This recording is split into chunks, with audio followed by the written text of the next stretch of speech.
Well, that was a quick break, and we are back here at Celebrity U. That was fun doing that movie thing. But he got started talking about getting on Twitter and social media and all those things, and that's what we're about to talk about. We've got our own Travis Blythe, the Bly Dog. That's at at Twitter, which is it's a BLY dog, DAWG, and we love him. So he's back with Corner 6 Labs, and they do social media marketing, and they do all that for our company and our show. And you do a great job, by the way. Thank you very much. So we decided today that we'd kind of panel and talk about what we're all doing with our social media, because many of us use it. Some use more than the other, and we've got Catherine Hatcher. She stayed to be a part of this panel. Thank you, Catherine. I did. You're welcome. And you can get a hold of Travis at Corner 6 Labs, and that's corner6, the word 6.com. So I'm going to hand it over to you. Oh, no, I like to stand anyway. I feel like it, I speak better. I'm ready to go. Now I feel like a slouch. I need to. No, sit up. Well, you think about it. I'm kind of bending down in here, slumping over. Right. Yeah. Awesome. Well, welcome to the show, everybody. This is going to be a little bit of a different show than what we normally are accustomed to here for the lab report. So today, instead of having a particular guest or a particular topic, we're just kind of doing a round table type discussion regarding social media. There's been a ton of questions over the last few weeks people have been asking, and problems that people are having, and we do a lot of educational workshops to help people get better at social media. So what better forum for us than to come on here and have people ask us questions, and hopefully we can try to help them and find answers for them and go from there. So I don't have any particular one topic. I know we discussed talking about Facebook or Twitter, and you've got questions. So I figure you can fire away, and if I can't answer them, then I don't know what I'll do. But well, I wanted first off, I was talking to Catherine, and she was going to talk about Facebook imaging. I saw that on the notes. Yeah, and y'all skipped right over it. Well, we decided to save it. Well, we decided to save it because since we were going to do this, that she would talk a little bit about her experience on Facebook from having me on there when she was talking about she has a lot of friends, more friends than me, and she's always posting, and so and you can hear Jimmy now. How come we'll find out why you would want to get off Facebook, but tell me your experience you were going to share. Well, I use Facebook as a way to market my speaking business and my image business, but also I use it on a personal level too. So when it's during the daytime, during business hours, and if I'm working at my desk, I try to post every 4 hours or so, because I know that when I post, that puts me at the top of everybody's homepage. So they're like, oh, Catherine Hatcher. And so I try to post about what I'm doing, what I'm about to do. And, for a while I wondered if it was really doing any good until I started getting out and seeing people at networking events, and they go, oh, my God, you are so busy. And it makes me look even more successful than I already am. And I've met people on Facebook.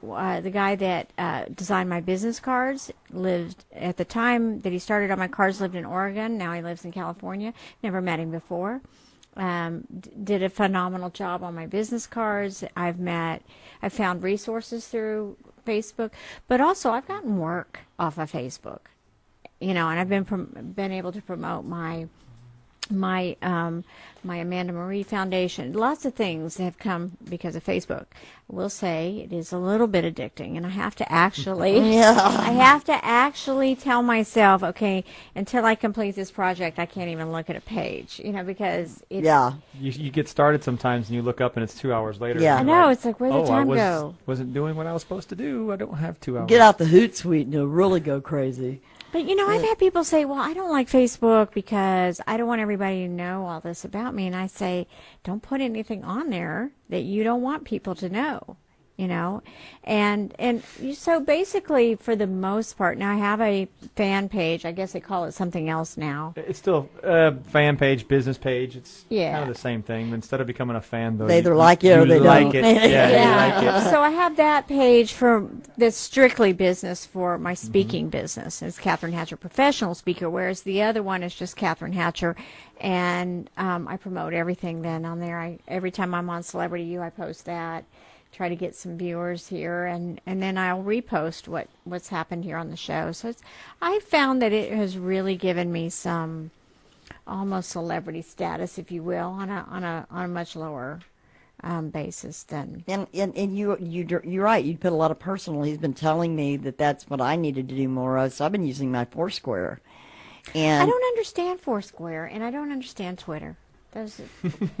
Well, I do like the Foursquare because it gives a shout out. You tell them where you are, and then you put a little note attending this, or when I went to the judge training, I started going because it showed what I was doing. I felt like at least I was posting every 4 hours, and then I talked to somebody. They said, "Golly," or they wrote me and they said, "I just love following you. Gosh, you do so much," and I really, Right.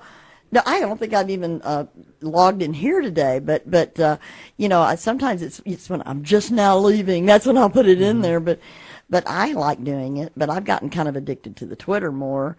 And now, tell me about Twitter, because I've got like 29 followers. That's it. Twitter is I don't get just it. another avenue.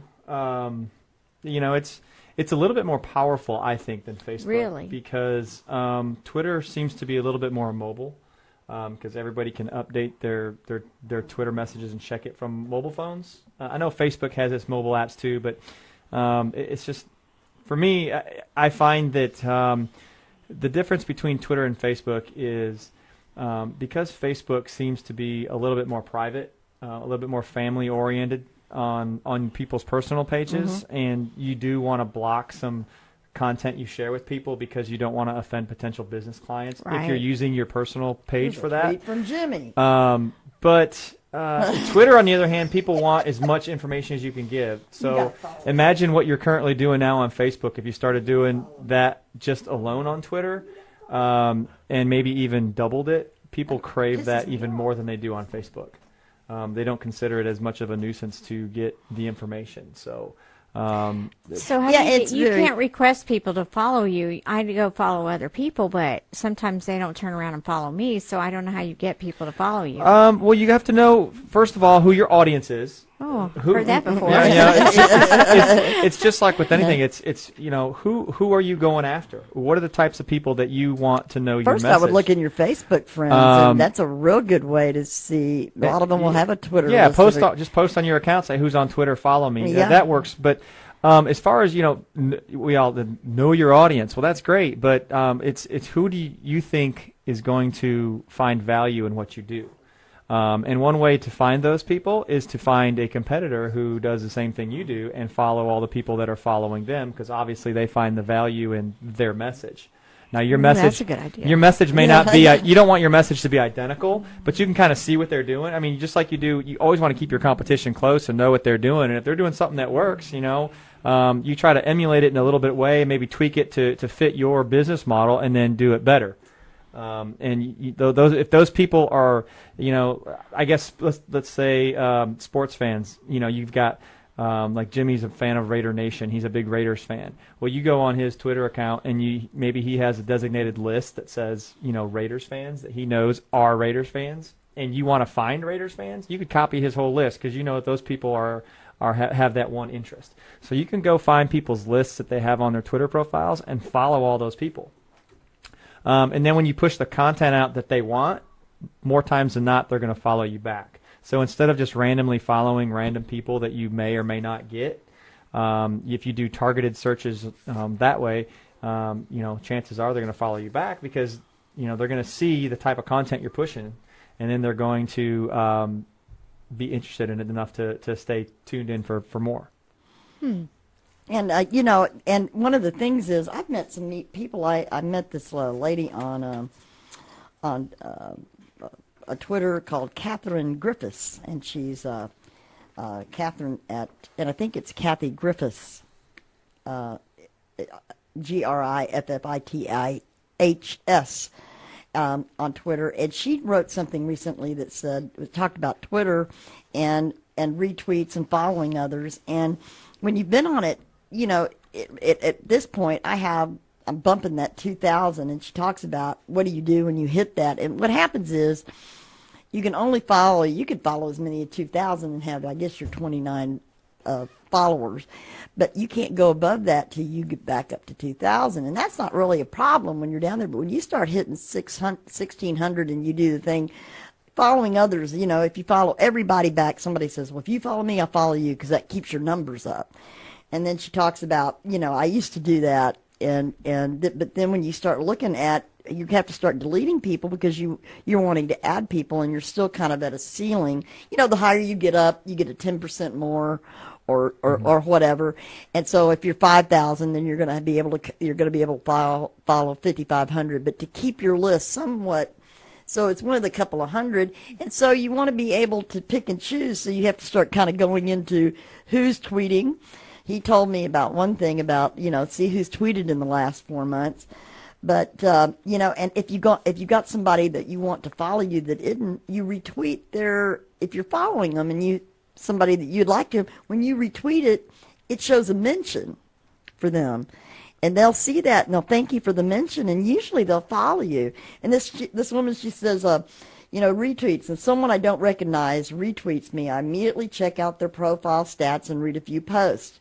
If there are no glaring reasons why I should not follow them back, I promptly click the follow button. I figure if they were kind enough to retweet me, they should be on my follow list. There have been times when I've retweeted individuals frequently only to find out that they are not following me. In that case, I have no problem clicking on the unfollow button for that individual. I love to retweet good content. I want my followers to have the best. However, after I've retweeted someone's various tweets 10 times or so and don't get the same consideration, I stop. Oh, it's lovely to get a thanks for the RT, but along with that, I found it'd be nice to be reciprocated. And so you find that when you follow people, sometimes you follow them because they have great content. So if they're not following you, you go, golly, this is things that I can retweet to my base. But after a while, how long do you follow those people? You have celebrities, or you have people that have, 50,000 people following them. Oprah, or more than that, she has, but 100,000. But she only is following maybe 100. She's never going to follow you. So you just kind of either you just want to do that or not. No, Yeah. Well, it becomes a challenge, right? Well, it does. Yeah. And obviously, she talked about a couple other ways. One good way too is, there's some tools out there that you can see who you are following, who's not following you back, and you can segregate that down to, how long has it been since they've actually tweeted anything. Mm-hmm. So it is good to go through your list every once in a while, and you can do that with an application. Yeah, you weed people out that maybe haven't used Twitter in like 6 months. Yeah. What's the point of following them if they're not even saying anything? So unless it's someone that you're praying and hoping that they may decide to pick it back up, and for some reason they were out, but weed your lists out. And she says you use the FF.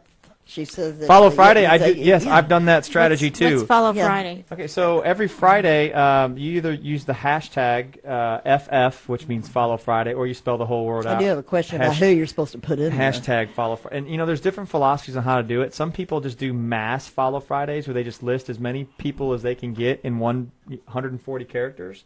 And then there's other people that like myself, that I think that's a good way, I think, to try to let people know you're following them and they're not following you back, especially if you have a certain interest or a hobby that you're trying to build your followership because you're tweeting content out for that. Using it that way. So, I always used it so people that don't follow, you give them a couple chances.